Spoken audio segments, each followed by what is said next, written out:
नमस्कार दोस्तों, आज के इस खूबसूरत दिन में मैं आप सभी दोस्तों का स्वागत करता हूं। देखो दोस्तों, एजुकेशन और लर्निंग पर्पज से कुछ वीडियोस मैं आपके साथ में शेयर करके चल रहा हूं। उसमें सबसे पहली वीडियो जो मैंने आपके साथ शेयर की है सर, वो थी कि when and why to buy the call option. दोस्तों, मैं अपनी सेकंड वीडियो की तरफ मैं आपको लेके आऊँगा कि बहुत सारे लोग ये माइंडसेट नहीं बना पाते कि मार्केट में किस जगह पर सपोर्ट है और किस जगह पर रेजिस्टेंस है। तो कभी सपोर्ट ढूंढ रहे होते हैं, कभी रेजिस्टेंस ढूंढ रहे होते हैं। और दोस्तों, बहुत सारे लोग इस सपोर्ट और रेजिस्टेंस की वजह से बहुत ज़्यादा ट्रैप हो जाते हैं। दोस्तों, मैं आपको ये समझाने की कोशिश करूंगा कि मार्केट को देखने का हर एक इंसान का अपना एक व्यू होता है और मैंने मेरे कॉन्सेप्ट्स को मैथमेटिकल तरीके से अपने व्यू के अकॉर्डिंग डेवलप किया है। सबसे पहली चीज़ जो मैं आपको बताना चाहता हूँ, मैं मार्केट को देखते समय ये कभी भी नहीं मानता कि मार्केट का सपोर्ट कहाँ पर है, मार्केट का रेजिस्टेंस कहाँ पर है, क्योंकि मैं ये हमेशा मानता हूँ मार्केट है हमारे पास हमेशा अनएक्सपेक्टेड। क्यों? क्योंकि मार्केट के अंदर मार्केट में आप डिपेंडेंट हो दूसरे मार्केट पार्टिसिपेंट्स के ऊपर। दूसरे मार्केट पार्टिसिपेंट्स अगर वैसा नहीं करेंगे जैसा आपने सोच रखा है, तो आप मुझे बताओ कि आपको डिजायर्ड रिजल्ट्स नहीं मिल पाएंगे। और आपने जैसा वो करेंगे वैसा अगर नहीं प्रिडिक्ट कर पाए हो सही सही, तो दोस्तों आपको तब भी डिजायर्ड रिजल्ट्स नहीं मिल पाएंगे। मैं इसको आपको एक एग्जांपल से समझाता हूँ। सपोज करो आपको एक काम करना है और आपकी फाइल किसी के पास गई हुई है और आप ये एक्सपेक्ट करके चल रहे हो कि यार ये जो फाइल है 3 दिन तक तो आपके ये फाइल को इस फाइल को आगे नहीं बढ़ाएगा, मतलब 3 दिन तक तो ये काम नहीं होगा। अब आपके दिमाग में क्या 3 दिन तक ये काम नहीं होगा, ये आपके माइंड के अंदर सेट है। तो 3 दिन तक ये काम नहीं होगा, ये फाइल आपकी गई, तो आप ये समझो 3 दिन तक इस काम का ना होना ये क्या आपके लिए एक रेजिस्टेंस का काम कर रहा है कि 3 दिन तक आपका काम नहीं हो पाएगा। अब इनकेस अगर आपकी ये फाइल 3 दिन की जगह आधा घंटे में ही पास हो जाती है और आपके पास मैसेज आता है कि आपकी फाइल ये क्लियर हो गया, नेक्स्ट लेवल पर चली गई है। आप खुद सोच के देखो, आपका रेजिस्टेंस क्लियर होगा, तो जैसे ही रेजिस्टेंस ब्रेक होगा आपके अंदर खून दौड़ना शुरू हो जाएगा, काफी तेज आपका ब्लड सर्कुलेशन हो जाएगा और आप उस कंडीशन में आप सोचोगे, इतने खुश फील करोगे कि अब मुझे अब अपने अगले स्टेप की तरफ जाना चाहिए और फिर आप अपने अगले स्टेप की तरफ मूव कर जाओगे। तो दोस्तों, बिल्कुल सेम ऐसे ही होता है मार्केट के अंदर। जो मार्केट पार्टिसिपेंट्स होते हैं जिनके पास बहुत ज़्यादा बड़ी पोजीशंस होती हैं, वो मार्केट के अंदर अपने रेट के अकॉर्डिंग लेवल्स को डिसाइड करते हुए चलते हैं। अब जैसे किसी के लिए कोई एक स्टॉक 1200 रुपये में महंगा है, पर वही स्टॉक किसी के लिए 1200 रुपये में भी सस्ता है। तो दोस्तों, कोई उस स्टॉक को 1200 रुपये में महंगा समझते उसको बेच के चल रहा है और कोई उसको 1200 रुपये से आगे की जर्नी के लिए खरीद कर चल रहा है। तो मार्केट में क्या होता है, बेसिकली लोग क्या करते हैं, ट्रांजेक्शन्स करते हैं जिनसे हैंड्स चेंज होते हैं। तो मैं ये देख के चलता हूँ कि मार्केट के अंदर मेजॉरिटी ऑफ प्लेयर्स ऐसी कौन सी जगह है और ऐसी क्या वजह है, इनके पीछे के क्या इमोशंस हैं जिसकी वजह से ये इसको इस समय पर इस जगह पर बेचने को तैयार है या इस जगह पर खरीदने को तैयार है। अब दोस्तों, बहुत सारे लोग क्या करते हैं, मार्केट के अंदर ये मान के चलते हैं कि मार्केट ने जैसा पहले किया था वैसा ये आज भी करेगा। तो मैं इसके पीछे का लॉजिक आपको समझाता हूँ। देखो दोस्तों, मार्केट ने जैसा पहले किया था वैसा आज भी करेगा। उसके पीछे की वजह कि पहले करने वाले जो लोग थे वो आज भी मार्केट के अंदर मौजूद हैं। जो लोगों ने पहले किया था वही लोग आज भी मार्केट में मौजूद हैं। तो अगर सपोज करो किसी चीज को आपने 275 रुपये पर खरीदा था और उसने आपको अच्छा प्रॉफिट दिया था और आप उसके अंदर प्रॉफिट बुक कर चुके हैं और आज आपको दोबारा अपॉर्चुनिटी मिलती है उसे 275 रुपये में खरीदने की, तो आप उसे वापस 275 में परचेज करना चाहोगे। तो मतलब 275 आपके लिए एक ऐसा प्राइस बन गया कि ऐसे वो सभी लोग जिन्होंने इसको अगर कभी 275 में बाई किया था और उन्होंने एक अच्छा प्रॉफिट उसके अंदर बुक किया है, आज दोबारा मार्केट के अंदर वो प्राइस उनके लिए अवेलेबल होगा, तो वो उनके लिए एक अट्रैक्टिव प्राइस है। तो शायद ऐसे उस जगह पर दोबारा बाय करके चलेंगे, तो ये वो जगह बन जाती है, प्रॉफिट की जगह बन जाती है। तो दोस्तों, मैं किस तरीके से सपोर्ट को समझ के चलता हूँ ये मैं आपको बाकायदा चार्ट्स के ऊपर दिखा के चलूंगा और सब रेजिस्टेंस को कैसे मान के चलता हूँ ये मैं आपको चार्ट्स पर दिखा के चलूंगा। पर मेरे दिमाग के अंदर सिर्फ एक ही चीज रहती है कि हम सभी लोग चार्ट्स को देखकर स्टडी कर रहे होते हैं प्राइस की। लेकिन अगर आप समझो ये जो चार्ट है ये बने तो है प्राइस से ही।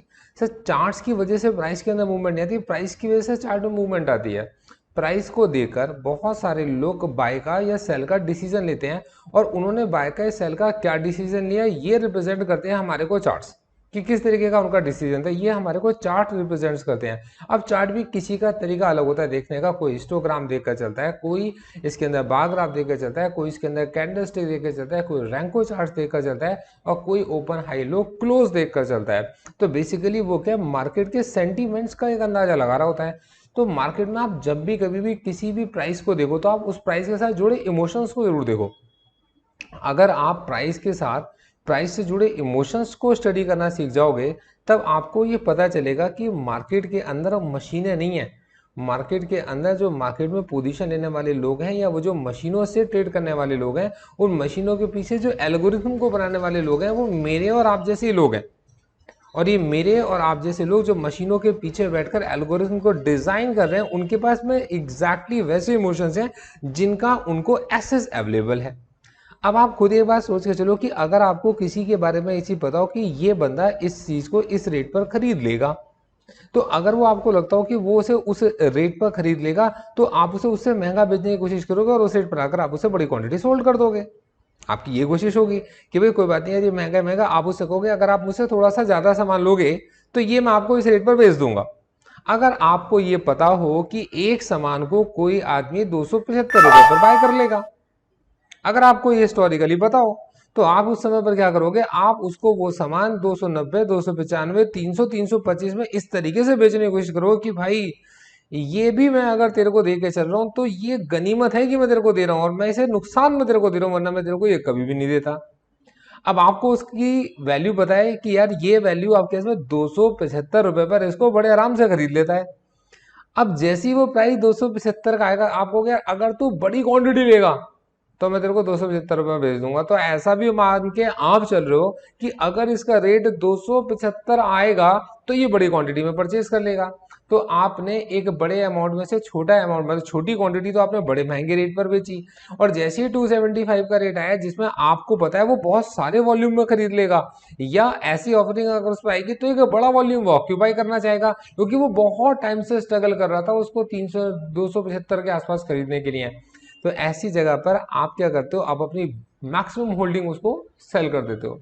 अब दोस्तों ये वो वजह होती है कि मार्केट में वो जो सपोर्ट है वो टूट जाती है, सपोर्ट ब्रेक हो जाती है।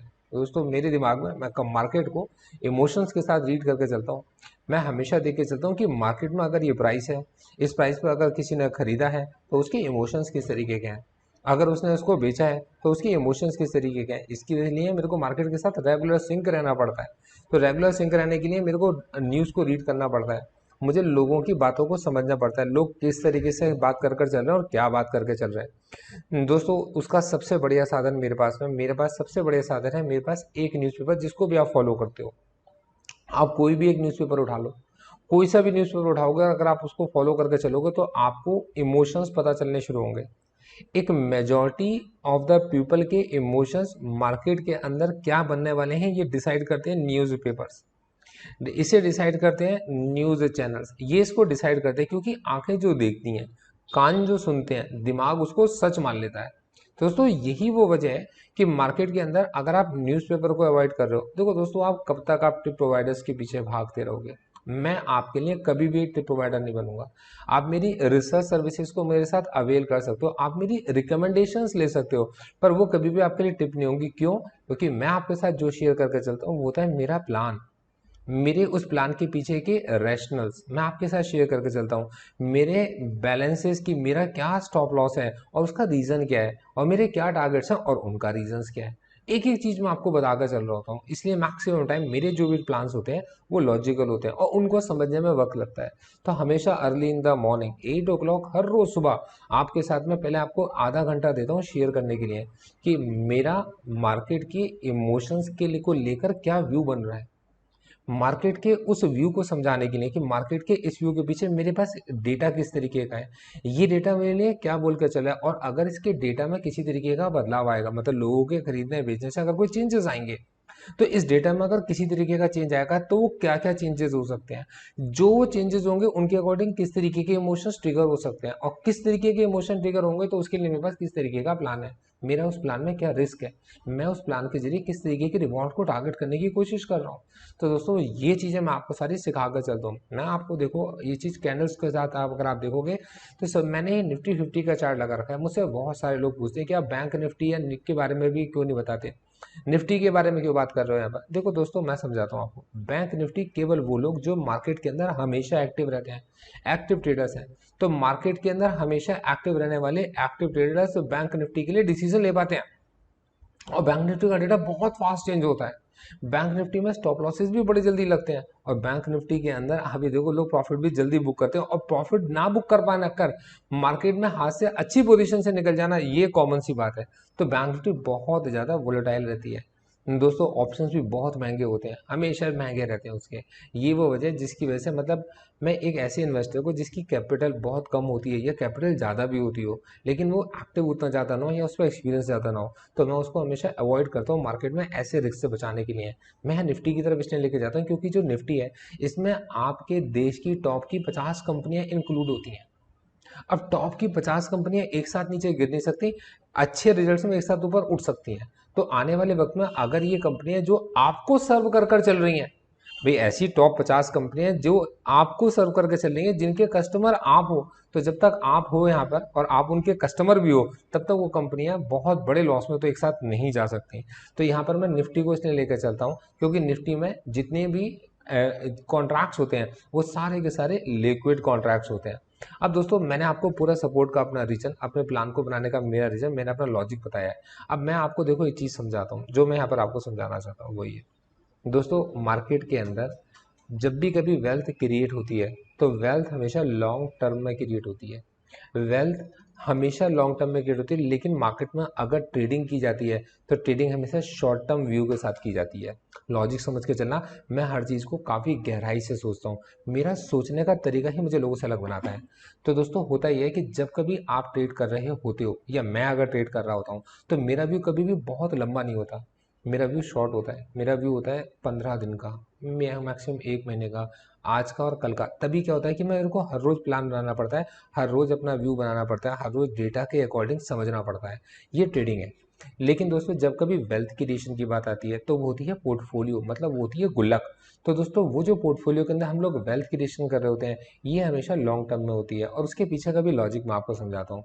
देखो दोस्तों, आज के ज़माने में आपकी जेब में 5,000 रुपये की क्या कीमत है, आज की जेब में आपके ज़माने में 500 रुपये की क्या कीमत है। वो दिन याद करने की कोशिश करो जब 100 रुपये भी बहुत बड़ी वैल्यू होती थी और 10 रुपये मिला करते थे, और उस 10 रुपये में रज के खाते थे, और उसके बाद भी पैसे बच जाते थे। वो दिन भी आपको अपने बचपन के याद होंगे कि 10 रुपये आपको एक दिन की पॉकेट मनी मिला करती थी। उस 10 रुपये में जाकर आप 1 या 2 रुपये का छोले भटूरे का या कुलचे का या किसी का पत्ता खा लिया करते थे, और उसके बाद साइकिल में हवा भी पैसों में भरी भरा करती थी, और फिर उसके बाद में आप घर वापस आते तब भी आपके पास में पैसे बचे रहते थे। तो दोस्तों वो भी वो दिन थे। तो दोस्तों आज तब के कल के 10 रुपये, आज उन 10 रुपये की कीमत क्या रह गई है। आज जो पहले 500 रुपये थे उनकी आज क्या कीमत रह गई है, और पहले जो 5,000 थे उनकी आज क्या कीमत रह गई है। मतलब हमेशा वक्त के साथ में आप ये देख के चलिए, वक्त के साथ चीज़ों के दाम बढ़ते हैं। जब चीज़ों के दाम बढ़ते हैं मतलब हमारी परचेजिंग पावर भी बढ़ती है। दोस्तों करेंसी अपनी वैल्यूज़ को हमेशा खोती है, तो आप देखेंगे अगर, तो हमेशा करेंसीज अपनी वैल्यूज़ को खोती हैं। तब उस कंडीशन मतलब अपनी परचेजिंग पावर को खोती हैं, तब उस कंडीशन में आप ये मान के चलो कि अगर आपने किसी स्टॉक में आज इन्वेस्टमेंट की है, तो उस स्टॉक के अगर प्रोडक्ट की कीमत बढ़नी है, तो आपके जो पोर्टफोलियो है उसकी कीमत तो बढ़ेगी। तो ये क्या होता है, वेल्थ क्रिएशन है। अब जैसे कि मेरे सामने निफ्टी 50 का चार्ट मेरे पास में खुला हुआ है। अब दोस्तों मैं इसके अंदर जो चीज़ें स्टडी करता हूँ वो मैंने आपके सामने लगा रखी हैं। तो दोस्तों मैं मूविंग एवरेजेस को स्टडी करता हूँ दोस्तों। इसके अलावा मैं इसके अंदर इमोशंस को रीड करने के लिए यहाँ पर कैंडलस्टिक्स को यूज़ करता हूँ। मैं दोस्तों वॉल्यूम को यूज़ करता हूँ। ये चीज़ें हैं जिनका मैं सबसे ज़्यादा इस्तेमाल करके चलता हूँ। मैं बाकी इंडिकेटर्स भी यूज़ करता हूँ, पर दोस्तों वो तब यूज़ करता हूँ जब मुझे कुछ बहुत बड़े डिसीजंस लेने होते हैं बहुत लॉन्ग टर्म के फोरकास्ट के लिए। अभी मैंने आपसे क्या कहा कि अगर मैं ट्रेडिंग कर रहा हूँ तो ट्रेडिंग और इन्वेस्टिंग में ये फर्क हो गया। अब देखो समझो, इन्वेस्टिंग वेल्थ क्रिएट करती है, ट्रेडिंग वेल्थ क्रिएट नहीं करती। ये भी सच बात है। ट्रेडिंग से क्या होता है सर, ट्रेडिंग से हमारे पास में मार्केट की सेंसिटिविटी को, अपॉर्चुनिटीज़ को यूज़ करते हुए लो रिस्क के अंदर अच्छे रिवार्ड्स को टारगेट करने के लिए हम पे जो पैसा आता है उस पैसे को हम कुछ अपना खर्च के लिए यूज़ करते हैं, और उसको फिर हम अपने वेल्थ क्रिएशन के लिए इन्वेस्ट कर देते हैं। तभी मैंने आपसे कोई सिखाया था कि अगर हम लोग, जो लोग ट्रेड करते हैं, अगर किसी तरीके से अपने प्रॉफिट का कुछ परसेंट निकाल कर अलग रख दें, जैसे हमने प्रॉफिट में से केवल 200 रुपये बचा के अलग रख दिए, तो 200 रुपये कम भी तो प्रॉफिट बुक होता है कई बार, तो 200 रुपये निकाल कर अलग कर दिए, इन्हें 200 की जगह 220 कर लो, तो कितने हो गए, महीने के 6,000 रुपये हो गए। और महीने के 6,000 रुपये कुछ अच्छे स्टॉक्स के अंदर हम लोग अगर सेव करना शुरू करते हैं, जिसका नाम मैंने गुल्लक रखा हुआ है, तो इसके अंदर अगर हम लोग सेव करना स्टार्ट कर दें तो आने वाले वक्त में धीरे धीरे क्या होगा, हमारे इस गुल्लक के अंदर जो स्टॉक्स हमने खरीद रखे हैं उनकी वैल्यू अगर अप्रिशिएट होती है, बड़ा से बड़ा नुकसान होगा, कंपनी फ्लॉप हो जाती है। पर अगर वो वैल्यू अप्रिशिएट होती है तो उस कंडीशन में हमारे पास अच्छे रिवॉर्ड्स के चांसेस होंगे और हम सचमुच एक वेल्थ क्रिएट कर पाएंगे। वरना पैसा तो आपका भी खर्च हो जाना है और मेरा भी खर्च हो जाना है, पैसा कभी हमारे पास नहीं रुकना। ट्रेडिंग अकाउंट के अंदर पैसा कभी नहीं रुकना, तो ट्रेडिंग अकाउंट में पैसा हमेशा लिमिटेड होना चाहिए, गुल्लक हमारी अनलिमिटेड हो सकती है। तो दोस्तों अब मैं आपको अगली चीज़ के ऊपर लेकर आता हूँ। तो दोस्तों मैं यहाँ पर यही सिखाना चाहता था कि देखो ऐसी जगह पर, जिस जगह पर मार्केट के अंदर मार्केट पार्टिसिपेंट को ऐसा लगा, ध्यान समझिएगा, कि ऐसा लगा कि निफ्टी का ये जो प्राइस है, तो निफ्टी इस प्राइस पर उनको अट्रैक्टिव लगी, मतलब ये वो जगह थी जहां पर वो इसे इसको क्वांटिटी में बल्क में खरीदना चाहते थे, तो उन्होंने क्या करा, अपने दरवाजे खोल दिए। उन्होंने अपने दरवाजे खोल दिए और भर भर के सामान उठा लिया। दोस्तों मैंने आपसे क्या कहा, ये वो जगह है जहाँ पर हैंड्स चेंज हुए थे। तो जितने भी लोगों ने पैनिक में जाकर इस सामान को बेचा था, उन्होंने सबने जाकर इसको इस जगह से खरीद लिया। उन्होंने सबको इस जगह से खरीद लिया और ये वो जोन बन गया कि जहां पर अगर कभी भी सेलर आएंगे तो यहाँ पर बायर अट्रैक्टिव होंगे। अब मैं थोड़ा सा आगे जाता हूँ, जैसे ही मैं थोड़ा सा आगे जाता हूँ तो देखो आगे जाके मैं इमोशंस को रीड कर रहा था कि अब मार्केट के अंदर जो मार्केट पार्टिसिपेंट हैं ये इस बात का इंतजार ही नहीं कर रहे हैं कि मार्केट थोड़ा और नीचे आएगा। तो ये इतने आतुर हैं, इनको एक कंफर्मेशन मिल गई, इन्होंने यहीं पर इसको एक्वायर करना शुरू कर दिया। अब दोस्तों थोड़ा और गए तो वो इतने आतुर हो गए कि इन्होंने और नीचे नहीं करने दिया, कि यहाँ तक आने का वेट ही नहीं करा और पहले इसको एक्वायर कर लिया और फिर उसके बाद में और एक्वायर कर लिया, फिर उसके बाद और एक्वायर कर लिया। और दोस्तों फिर उसके बाद में जो जर्नी है, ये जर्नी आपके सामने है कि हम ये देख रहे हैं कि जितनी बार भी नीचे आया इसको एक्वायर कर लिया गया। अब दोस्तों हमने ये नोटिस करा कि ये एक तरीके से एक मूविंग एवरेजेस को फॉलो कर रहा है। तो कहने का मतलब है कि बहुत सारे लोग मार्केट के अंदर जब सामान को खरीदते हैं तो बड़ी होल्डिंग बनाते हैं छोटे रेट पर। जैसे कि मैंने आपको बताया कि किसी के लिए 75 रुपये का रेट अगर अट्रैक्टिव है तो उस जगह पर कोई सेल भी कर देगा क्वांटिटी में और कोई बाय भी उसको कर लेगा क्वांटिटी के अंदर। सपोर्ट टूटेगी, सपोर्ट टूटी है तो नीचे आपके पास में किसी ने उसको बाय करा है, तो किसी के लिए वो बाय की अपॉर्चुनिटी। क्यों? क्योंकि जब सपोर्ट टूटी है तो किसी के लिए वो पैनिक सेलिंग है और पैनिक सेलिंग में किसी के लिए वो बाई की अपॉर्चुनिटी है। तब अचानक से कहीं से भी प्रोफेशनल ट्रेडर आकर प्रकट हो जाएंगे और एकदम से जाकर उस क्वांटिटी को परचेज कर लेंगे और फिर उसके बाद वो मार्केट को मार्कअप करके चलेंगे। और मार्केट को जो मार्कअप करके चलेंगे, अब मार्कअप कैसे किया जाएगा, बड़ा लॉजिकल सवाल है। सर आप ये बात समझो कि आप पे किसी चीज़ की बड़ी क्वांटिटी है, अब आपके पास उसकी होल्डिंग है, अब उसकी होल्डिंग आपके पास है। जैसे कि एक एग्जांपल लेके चलता हूँ कि सपोज करो आपने क्या करा, कोई ऐसा एक प्रोडक्ट बनाया जिसकी सबसे ज़्यादा चीज़ें आप ही के पास में है। अब क्या होता है कि आप उसकी बहुत छोटी क्वांटिटी मार्केट के अंदर अवेलेबल कराते हो कि ये क्वांटिटी आपके पास में कि इसे आप बेच दो। तो आपने अवेलेबल कराया, एक प्राइस पर अवेलेबल कराया। अब कुछ लोग कहेंगे कि यार हमें इस प्राइस पर नहीं खरीदना, आप नहीं बेच रहा, मत बेचो आप। आपने नहीं बेचा और आप आराम से बैठे रहे, आपने अपना रेट नहीं टूटने दिया। मतलब आपने उस क्वांटिटी को सस्ते में नहीं बेचा, महंगे पर बेचने के लिए आप बैठे रहे। सपोज करो महंगे पर जाकर आपके एक दोस्त ने उसको परचेज कर लिया, आप उस शॉप पर गए, आपने उस शॉप पर जाकर देखा कि जो सामान कल तक यहाँ पर जो 5 पैकेट लगे हुए थे उन 5 में से 3 खत्म हो गए, केवल 2 बचे रह गए। कहीं ना कहीं अब आपके दिमाग में आएगा कि यार ये 2 भी खत्म हो जाएंगे, टोटल तो 5 पीस थे, इसी दुकानदार के पास अवेलेबल थे, इसने क्या कहते हैं 2 पीस इसके पास में केवल बचे रह गए। दुकानदार कहता है भाई साहब ले लो वरना ये भी निकल जाएंगे आपके हाथ से। अब आप क्या कहते हैं, अब आप उसको खरीद लोगे, तो मतलब उस रेट पर 3 के बिकने के बाद 2 जो बचे रह गए थे वो आपने परचेज कर लिए, वो 5 खत्म हो गए। अब जैसे ही वो 5 खत्म हो गए, अब दुकानदार को पता चल गया। अब दुकानदार ने उसके अंदर थोड़े से मॉडिफिकेशंस किए, मॉडिफिकेशंस करने के बाद उसको फिर मार्केट में लेकर आया। मैं इसको एक एग्जांपल से समझाता हूँ। जब आईफोन आया मार्केट के अंदर, तो आईफोन जब मार्केट के अंदर आया तो जो सबसे पहला आईफोन था तो उसकी कीमत कितनी कम थी। अब आप देखिएगा उसके कंपटीशन में जब प्रोडक्ट आए तो उसके कंपटीशन में वीवो आ गया या कोई और आ गया, मैं किसी को एंडोर्स नहीं कर रहा। तो अगर कोई कंपटीशन में कोई आपका आया तो उसने क्या करा, अपनी कीमत वही प्रोडक्ट की वही सारा सामान आईफोन से सस्ता रखा कि ये सारी चीज़ें तुम्हें यूज़ करने को मिल जाएंगी, तुम्हें टच स्क्रीन भी मिल जाएगी, कैमरा भी मिल जाएगा, ये सारा सामान तुम्हें मिल जाएगा और पैसे तुम्हें कम देने पड़ेंगे। तो लोग क्या करते हैं, वो उस तरफ शिफ्ट हो गए, जिसको आप बोलते हो सब्सिट्यूट गुड्स भी बोलते हो। तो आपने उसका एक सब्स्टिट्यूट ढूंढ लिया और आप उससे सेटिस्फाइड हो गए। दोस्तों आने वाले वक्त में क्या हुआ, वो जो मेन प्रोडक्ट था उसकी कीमत तो कम होनी शुरू हो गई, क्योंकि वो ज़्यादा यूनिट्स बनने उसने प्रोड्यूस करनी शुरू कर दी और अफोर्डेबल हो गया। और दोस्तों ये जो प्रोडक्ट थे आपके पास में, जो सब्स्टिट्यूट गुड्स थे, इन्होंने क्या करा, अपनी स्पेसिफिकेशंस को इतना चेंज करना शुरू कर दिया, इतना चेंज करना शुरू कर दिया, क्योंकि इन्होंने कस्टमर बेस बना लिया था बड़ा। और दोस्तों क्या होता है कि आज ये अपना सामान उससे महंगे रेट पर बेच रहे हैं, क्योंकि कस्टमर को इस सामान को यूज करने की हैबिट बन चुकी है। यही वो चीज होती है कि मार्केट के अंदर जो मार्केट पार्टिसिपेंट्स होते हैं, बड़ी होल्डिंग बनाने के बाद अपनी छोटी छोटी होल्डिंग को बड़े हाई रेट पर खाली करते हैं।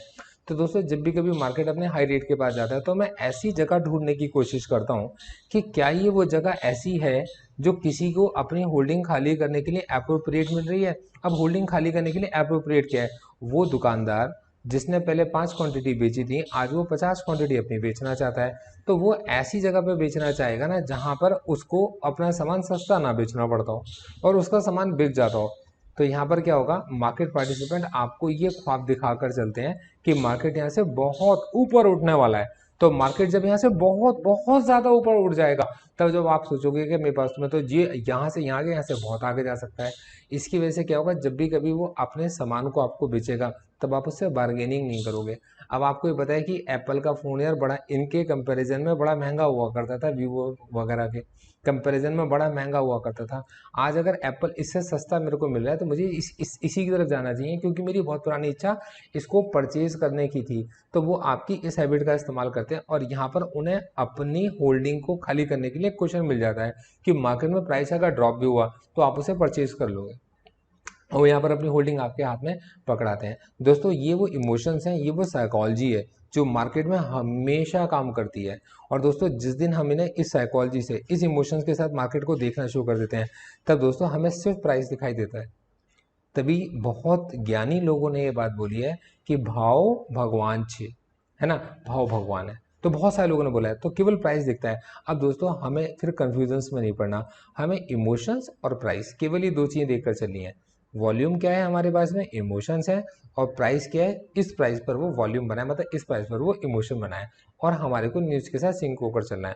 दोस्तों मैं आपका स्वागत करूंगा अपने इस चैनल पर। दोस्तों मैं आपका स्वागत करूंगा मेरे उस प्रोग्राम के अंदर, जिसमें हर रोज सुबह मैं आपके साथ में हमेशा डिस्कस करके चलता हूं कि मेरे क्या इमोशंस हैं, क्या उनके पीछे उनके रैशनल्स हैं, डेटा को मैं किस तरीके से रीड करके चल रहा हूं, और इस तरीके के रीड करने में मेरा किस तरीके का प्लान है। दोस्तों इस वीडियो के कुछ डिस्क्लेमर्स हैं, मैं आपसे चाहूंगा कि आप इसे समझ लें और पढ़ लें। दोस्तों मैं हूं एक सेबी रजिस्टर्ड रिसर्च एनालिस्ट, जो हर तरीके की कंप्लायंसेस को फॉलो करने की कोशिश करता है। सेबी ने जो उसको समझाई है, कंप्लायंसेस हमेशा फेवर में होती हैं क्लाइंट्स के, और दोस्तों मेरा मकसद भी अपने क्लाइंट्स को बेस्ट पॉसिबल रिजल्ट तक पहुंचाना होता है।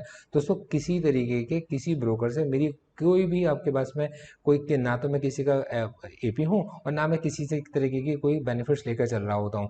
तो दोस्तों यहाँ पर मेरी कोशिश बस ये होती है कि आप तक सही इन्फॉर्मेशन पहुँच सकती हो।